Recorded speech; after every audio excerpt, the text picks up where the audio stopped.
KYmedia.net is proud to support Chamber Chats and support small business.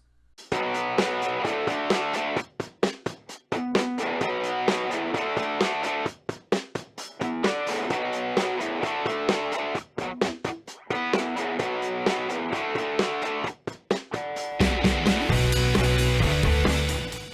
Richmond Chamber of Commerce says, we're open for business.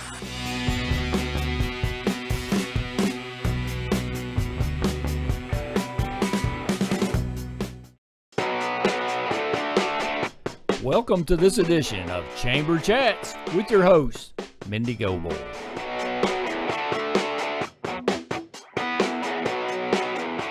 Hey guys, it's Mendi Goble with the Richmond Chamber of Commerce, and we are having a chamber chat today. And Miss Victoria Benge is with us today from CASA. And yeah, some of you are asking, what exactly is CASA? It's not the Mexican food restaurant. So tell us a little bit about CASA and, you know, just all the amazing things that you guys do. I know, but a lot of people may not. Yeah, thank you for having me. Absolutely. So CASA stands for Court Appointed Special Advocates, and we advocate on behalf of abused and neglected children in Madison and Clark counties. And in 2020, there were 443 abused and neglected children right here in Madison County. And those are substantiated cases, so that means the abuse and neglect, there's enough evidence that the court says that it happened.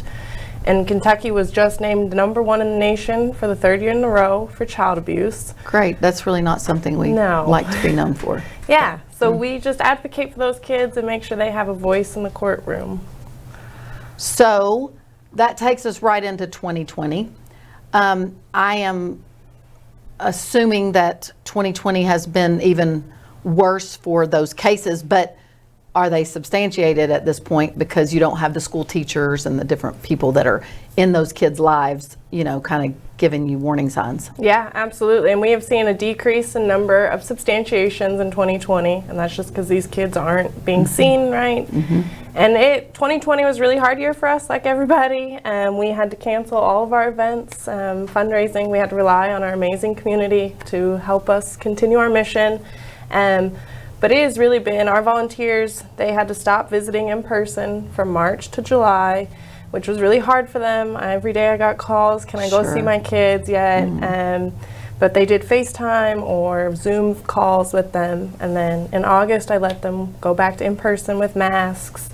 But we have noticed that despite all the services that kids are supposed to have that are in the system, there was still no eyes on these kids. Sure.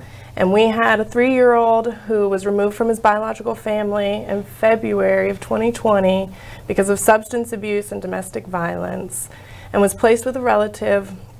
CASA was appointed in October of 2020. The volunteer went and did her first visit in October, and the caregiver she couldn't stand up, she had slurred speech, she didn't know the kid's name, any basic information. Wow. So we made a report, and that kid was placed into foster care that day.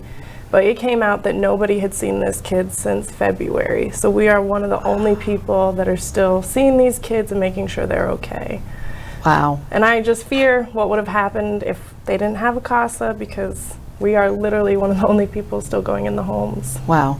Yeah. And that's amazing. Kudos to you guys.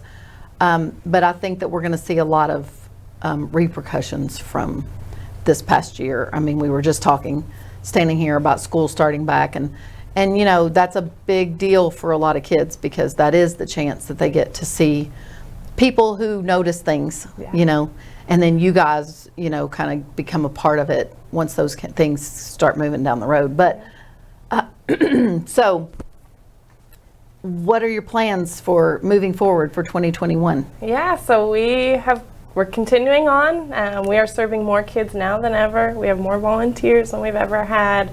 We're keeping training volunteers because there's always kids that need us.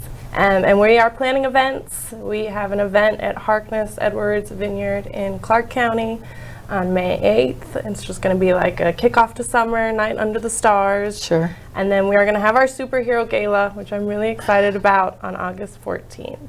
So Perfect. we're excited to get So back out. if people would be interested in becoming a volunteer, Yeah. what does that mean and how much time and, just what's that take? Yeah, so volunteers have to be at least 21 years old. They can't be a foster parent, and they have to pass all the background checks. Then they have to go through 30 hours of training, and right now we're doing training all via Zoom. And it just really gives you an idea of the child welfare system, but what's your role in this? And then once that's done, it's 5 to 10 hours a month that volunteers on average do, and they're appointed to a child or a sibling set. And you really just become their friend and play games with them and hang out Very with them. cool. And our next training starts April 12th. So Awesome. if anybody wants to join, we would love to have you. Awesome. And I'm sure Randy will put that information up so that people can get in touch with you. So that would be awesome. Well, thank you. You guys do an amazing job. And you specifically, you have been a game changer for the program since you've gotten here. And, we awarded you in 2019 an award at the Richmond Chamber banquet. And I just want to say kudos to you. I've gotten to know you going through leadership Madison County, and you're a delight. And I love your heart for kids. And let's make it even better, right? Yeah. Well, thank you so much for having me. Absolutely. I appreciate Thanks, all you do. Victoria. Thank Appreciate you. you. Thanks for joining us for this edition of Chamber Chat, and we'll see you the next time. KYmedia.net is proud to support Chamber Chats and support small business.